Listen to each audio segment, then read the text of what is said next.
As we work our way through June, we'll take a look at the standings around the league.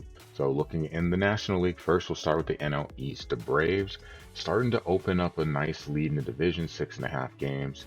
They're almost 20 games over 500. The Phillies and Mets also over 500.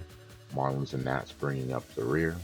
In the Central, the Cardinals, best record in the National League.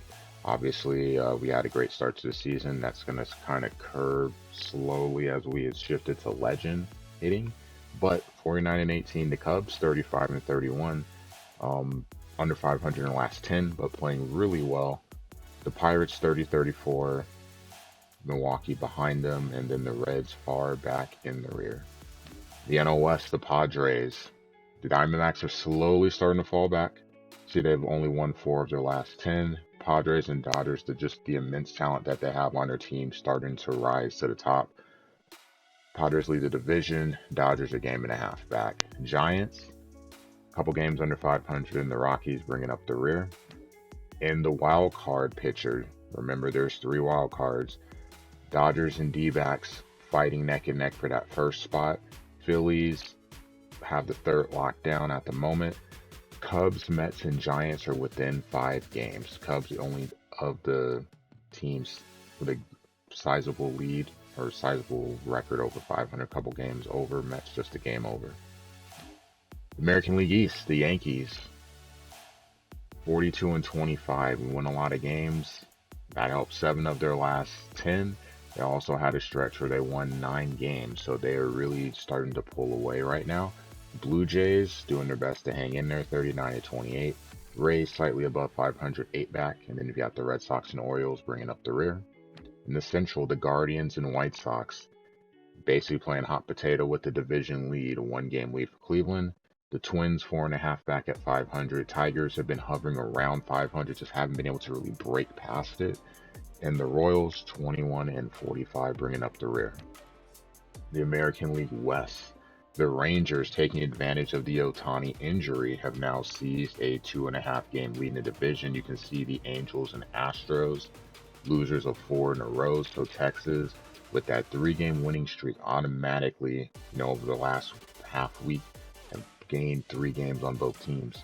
Astros 5.5 back. Mariners 12 back. Though playing good baseball, winners of 4 in a row, 6-10. And the A's bringing up the rear, worst record in the American League at 21-47. Looking at the wild card, Blue Jays hold the lead. The White Sox, the number 2 spot, but obviously a game behind Cleveland. Angels still holding on to that final spot, though they have struggled of late.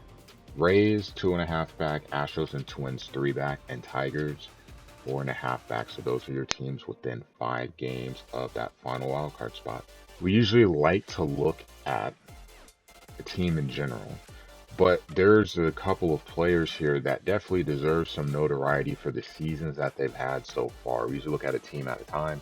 This one we're looking at individual players. The first one I'd like to call to your attention is Brian Reynolds. So we are 2/3 of the way through June, and this guy right now is batting .399. We just faced him not too long ago in a series where he completely obliterated us. But look at that, .399, OBP of 468, OPSs of 1115. So not too many people have been able to hover around hitting that magical 400 mark.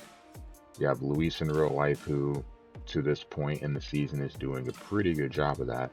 But just want to give a shout out to Brian Reynolds. I've never seen anyone hit 400 on a computer team in franchise ever.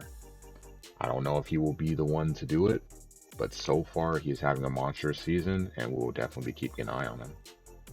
Another player we want to look at is Mr. Tatis Jr. So if you remember, we started this franchise before Tatis was added to the roster. So we used an edited roster that had him and a couple other players added in, so we'd be able to have the accurate roster, as accurate a roster as possible. And Tatis is killing it.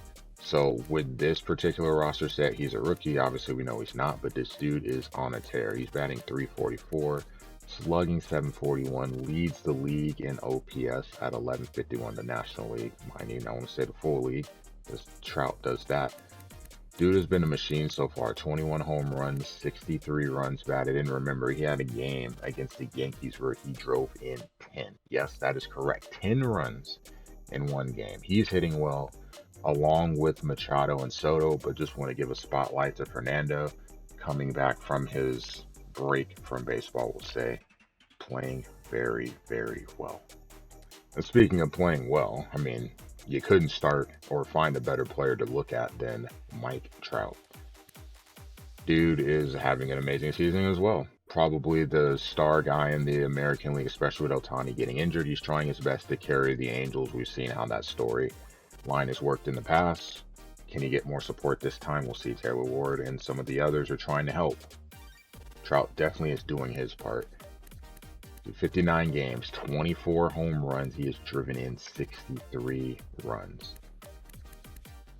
Leads the entire MLB in OPS 1198, just shy of 1200. Dude has been a machine, batting 336.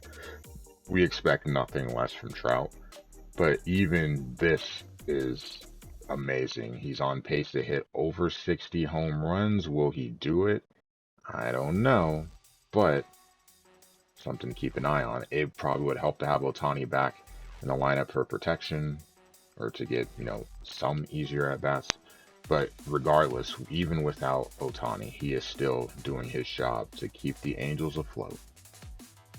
This will be a random update too. We're going to take a look at the All-Star voting, primarily in this case for the National League, to see what Cardinals we may have out there. It's going to Madden Jordan Montgomery, leading the way, having a very good season. Sub-2 ERA, sub-1 WHIP, has 9 wins to pace the National League, so he is up there in ERA, WHIP. He's tied with Tyon for the National League lead. He leads the National League in ERA and in wins, so no surprise to see that he could be given the ball for the All-Star game. Relief pitching, you've got Hicks leading the way in votes. Gallegos lurking down there.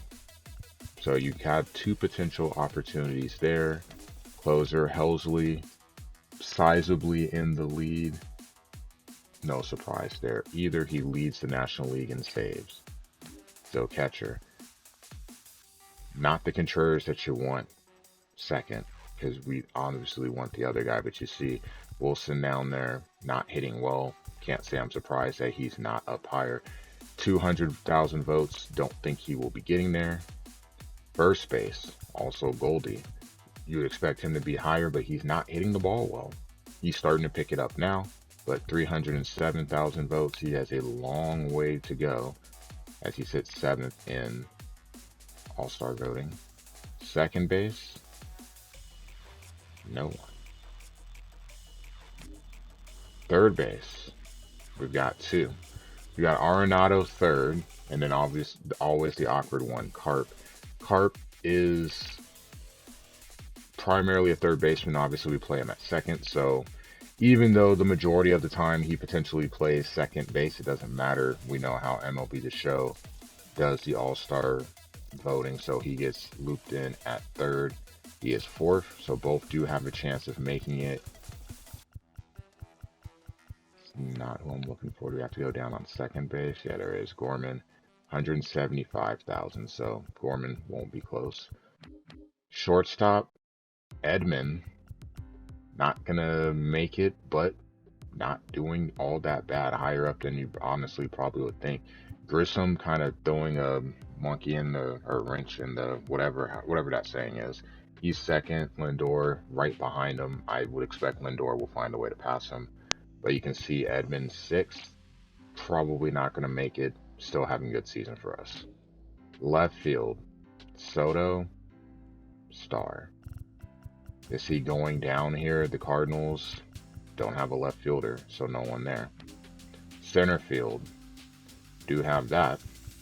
Tyler O'Neill, 233,000 votes. Remember, he was our MVP in last year's franchise. He will not make it. Reynolds and Chisholm are running away with this, so no one is going to catch either one. I think at this point, even if they got hurt, there's nothing he could do.